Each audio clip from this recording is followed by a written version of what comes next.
जय श्री राम। सभी आत्मीय बंधुओं को सस्नेह नमस्कार।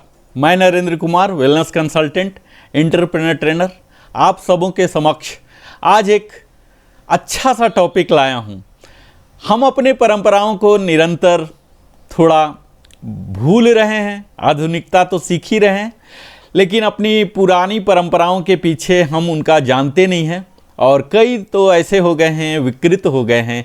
इसी का एक हिस्सा है कि जो आज हम धनतेरस मनाते हैं। सबसे पहला तो मैं यही कहूं कि आप सभी को धन्वंतरी त्रयोदशी की अनंत शुभकामनाएं। इस शुभ अवसर पर मैं आप सभी से निवेदन करता हूं कि धनतेरस के नाम से प्रचलित इस पर्व के वास्तविक महत्व को समझने का हम प्रयास करेंगे आगे के वीडियो से, जिससे हमारे समाज में इस पर्व को लेकर कई प्रकार की भ्रांतियां हैं, भ्रामक प्रथाएं प्रचलित हो गई हैं, जिनमें हम सभी अनजाने में ही उलझते चले जा रहे हैं। और आज का इस वीडियो आप सबों को सनातन धर्म के उन सभी लोगों को समर्पित है जो अपने चेतना स्तर को निरंतर बढ़ाना चाहते हैं, धार्मिक हैं। तो इस पर्व का उद्देश्य क्या है, इसका वास्तविक स्वरूप क्या है, इसी पर हम आज के वीडियो में चर्चा करेंगे। मैं आगे चर्चा अपना प्रारंभ करूं, इससे पहले आप सबों से विनम्र निवेदन करता हूं कि अगर मेरे चैनल लिविंग हैप्पीली में आप पहली बार आए हैं तो अवश्य ही सब्सक्राइब कर लें, लाइक कर लें, अपने सगे संबंधियों के साथ भी साझा कर लें। सबसे पहले हम जानते हैं इस धन्वंतरी त्रयोदशी का पौराणिक महत्व क्या है।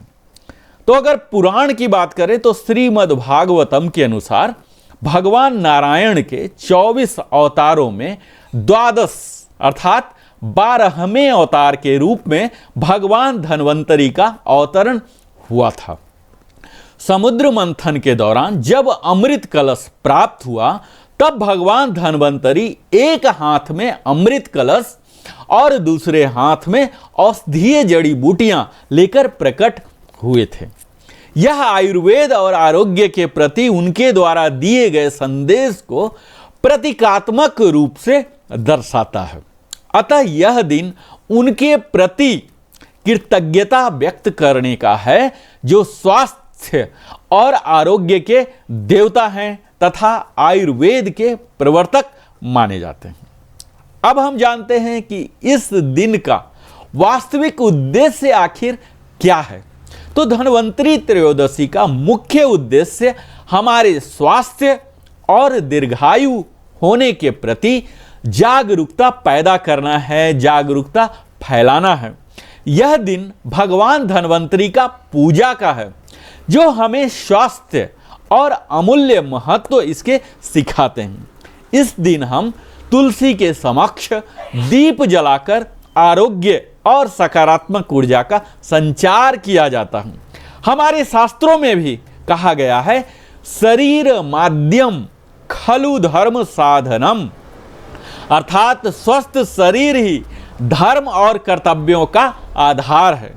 इसीलिए स्वास्थ्य ही सबसे बड़ा धन है। अब हम जानते हैं कि धनतेरस में किस प्रकार की भ्रांतियां उत्पन्न हो गई है। जैसा कि मैंने अपने इंट्रो में ही बताया, तो समय के साथ इस पर्व का मूल उद्देश्य जो था कहीं न कहीं खो गया है। इससे आप भी सहमत होंगे। और इसका स्वरूप एक व्यापारिक गतिविधि के रूप में बन गया है। आजकल हम लोग इस दिन सोना, चांदी, बर्तन और अन्य तमाम प्रकार की वस्तुएं खरीदने में अधिक व्यस्त रहते हैं। रादर कि हम यदि केवल वस्तु या धातु खरीदने में इस पर्व का समय व्यतीत करेंगे तो इसके सही उद्देश्य से निरंतर दूर होते जाएंगे। यह पर्व केवल खरीदारी का नहीं, बल्कि स्वास्थ्य, आरोग्य और भगवान धन्वंतरी के प्रति समर्पण का है। हमें इसे बाहरी समृद्धि के बजाय स्वास्थ्य की समृद्धि के रूप में देखना चाहिए। अन्य पर्वों का भी कई विकृत स्वरूप हमारे समक्ष आ चुका है, आप देखे ही होंगे। धनतेरस की तरह ही अन्य पर्व भी अपने मूल उद्देश्य से कहीं न कहीं भटक चुके हैं। उदाहरण स्वरूप आप देख सकते हैं कि भगवान परशुराम की जयंती, जिसे अक्षय तृतीया के नाम से मनाया जाता है, यह दिन सोना चांदी खरीदने का नहीं बल्कि दान पुण्य का करने का है। अक्षयतम ते भविष्यति, इस वाक्य के अनुसार इस दिन किया गया दान पुण्य कर्म हमारे अक्षय होता है। लेकिन आज के समय में हम दान पुण्य के स्थान पर सोना चांदी खरीदने में व्यस्त हो गए हैं, जिससे पर्व का वास्तविक उद्देश्य अधूरा रह जाता है।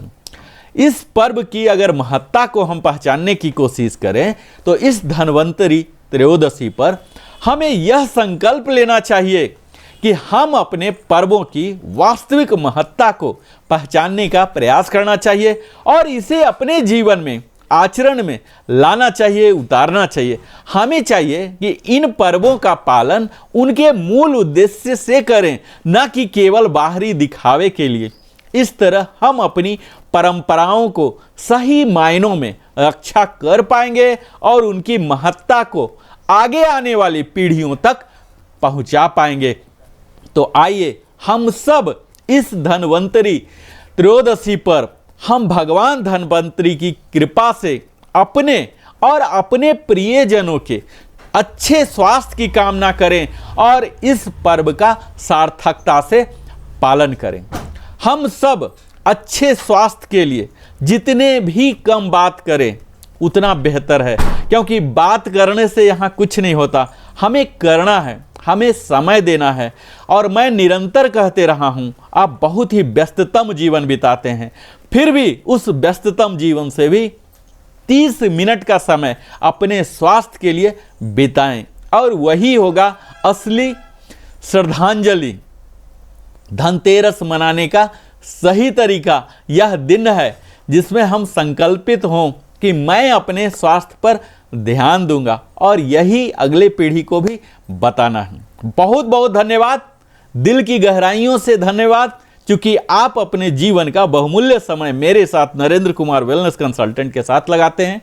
अगर मेरे वीडियो देखने के लिए लिविंग हैप्पीली में पहली बार आए हैं तो अवश्य ही इसे सब्सक्राइब करें, लाइक करें, कमेंट करके पूछें, बताएं, अपने सगे संबंधियों के साथ भी साझा करें और बेल आइकन अवश्य ही पुश करें ताकि आपको नोटिफिकेशन मिलते रहे। बहुत बहुत धन्यवाद। फिर मिलता हूं इसी प्रकार वैल्यू ट्रांसफर करने वाला एक और भी नए ताजी वीडियो के साथ। तब तक धन्यवाद। जय श्री राम।